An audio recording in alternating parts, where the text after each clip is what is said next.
Assalamualaikum warahmatullahi wabarakatuh. Salam sehat Bapak Ibu warga Desa Alasombo. Sebelumnya perkenalkan, nama saya Gigi Yusuf Kusuma, di sini sebagai perwakilan dari tim KKN UNS yang bertempat di Desa Alasombo. Di sini kami akan mempraktekkan sebuah metode yang dinamakan yaitu budidamber, yang merupakan singkatan dari budidaya ikan dalam ember. Nah, apa itu budidamber? Budidamber itu merupakan sebuah metode di mana kita dapat mengkombinasikan antara berbudidaya ikan dan juga kita dapat menanam sayuran di dalam satu media yang sama. Nah, mengapa budidamber itu perlu kita sosialisasikan? Budidamber itu merupakan sebuah metode yang tujuannya itu bisa menciptakan kemandirian pangan dari skala rumah tangga. Karena kenapa kok skala rumah tangga? Karena pada metode budidamber ini tidak memerlukan biaya yang besar, tidak memerlukan tempat yang luas, tidak memerlukan instalasi yang rumit. Namun di metode budidamber ini kita semua bisa melakukannya karena mudah untuk dibuatnya dan juga mudah untuk perawatannya. Untuk budidamber di sini dapat menciptakan kemandirian pangan di skala rumah tangga. Sangat cocok dilaksanakan di masa pandemi seperti ini, di mana pangan itu menjadi kebutuhan utama dari setiap rumah tangga, di mana pengeluaran-pengeluaran lain akan disisihkan dan diutamakan untuk pengeluaran di bidang pangan. Kemudian bagaimana untuk pembuatan instalasi dari budidamber di sini? Untuk itu silahkan lihat video berikut.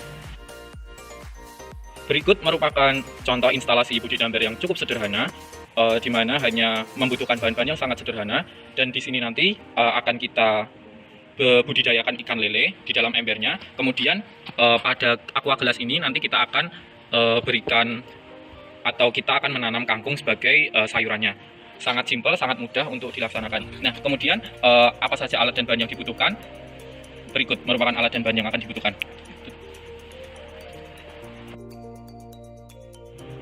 Berikut merupakan alat dan bahan yang diperlukan dalam membuat instalasi budidamber ini. Yang pertama yaitu ember. Pada ember di sini itu menggunakan yang ukuran 70 liter. Ember berapapun bisa digunakan, tapi nanti untuk proporsi pemberian bibit lele itu akan disesuaikan. Yang kedua itu ada peralatan untuk memasang keran. Itu sifatnya tidak wajib karena jika ingin mempermudah dalam proses penggantian air atau menguras itu bisa digunakan untuk mempermudah. Namun jika tidak ingin memasangnya juga tidak masalah karena nanti ada cara untuk menguras dengan melalui selang. Kemudian selanjutnya ada solder dan juga tang. Di sini tang digunakan untuk memotong pindrat dan solder digunakan untuk melubangi ember. Selanjutnya yaitu jaring ayakan. Jaring ayakan di sini dibentuk menjadi sebuah lingkaran dengan diameter 30 cm. Fungsi jaring ayakan yaitu untuk mencegah dari lele melompat keluar ataupun mencegah hewan seperti kucing masuk ke dalam. Yang selanjutnya yaitu ada kawat dendrat. Kawat dendrat di sini akan berfungsi sebagai untuk menggantungkan dari botol yang akan digunakan sebagai media tanam. Kemudian yang selanjutnya selang. Selang digunakan untuk proses menguras apabila tidak menggunakan keran air. Kemudian ada gelas plastik, cup gelas plastik dengan ukuran 14 oz atau 16. Kemudian yang terakhir yaitu ada EM4 atau probiotik EM4 yang di sini digunakan untuk merangsang pertumbuhan dari mikroorganisme yang dapat membantu menguraikan dari kotoran ikan lele. Kita melubangi ember pada bawah ember, tidak perlu sampai di dasar, tapi hanya cukup di agak di atas dari dasar ember untuk dipasangi keran.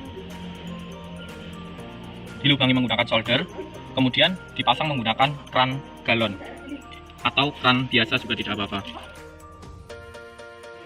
Setelah keran terpasang dan pastikan untuk keran ini tidak rembes ataupun bocor, kemudian langkah selanjutnya kita melubangi bagian atas untuk menjadi batas air dari air yang ada di dalam ember, sehingga bila sewaktu-waktu hujan itu air tidak akan sampai tumpah atau membludak. Setelah ember selesai, kemudian selanjutnya kita akan melubangi cup gelas.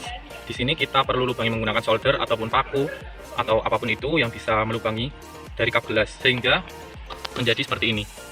Fungsinya untuk sebagai jalan keluar masuk air. Selanjutnya siapkan kawat dendrat, kemudian kita potongi menggunakan tang dengan panjang 12 cm seperti ini kurang lebihnya. Potongi sebanyak 14 hingga 15 buah. Kemudian kita masukkan kawat ke dalam botol. Berikut merupakan kawat yang sudah terpasang pada gelas. Kawat ini digunakan untuk menggantungkan gelas pada mulut ember. Kap gelas yang sudah terpasangi kawat kemudian kita pasang pada mulut ember. Cukup untuk membengkokkannya saja hingga kawat sudah bisa menggantung dan gelas sudah bisa berdiri dengan kokoh.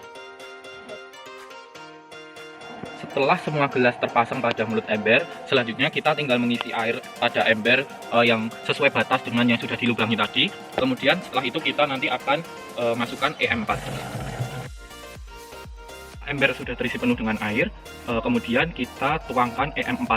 EM4 berfungsi untuk merangsang pertumbuhan dari mikroorganisme yang nantinya akan membantu untuk penguraian kotoran dari ikan lele. Untuk penuangan EM4 cukup sebanyak 2 tutup botol saja, tidak perlu dikocok, tidak apa-apa.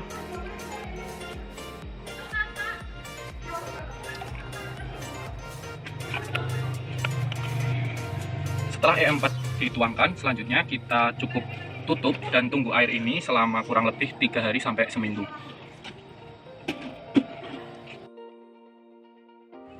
Setelah itu kita menyiapkan untuk menanam sayurnya. Sayur yang digunakan di sini yaitu kangkung, dan juga kita menggunakan media arang.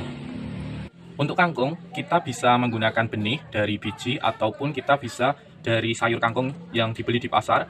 Cukup kita potong nanti sepanjang 13 cm, kemudian kita bersihkan dan dipilih akar yang terlihat segar.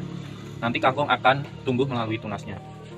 Baik, langsung saja kita potong sepanjang kira-kira 13 cm saja.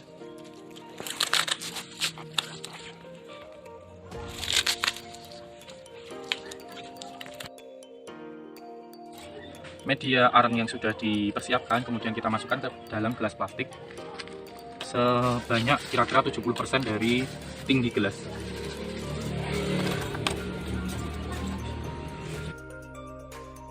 Setelah arang dimasukkan ke dalam masing-masing gelas sebanyak 70% dari ketinggian gelas, kemudian kita selipkan kangkung.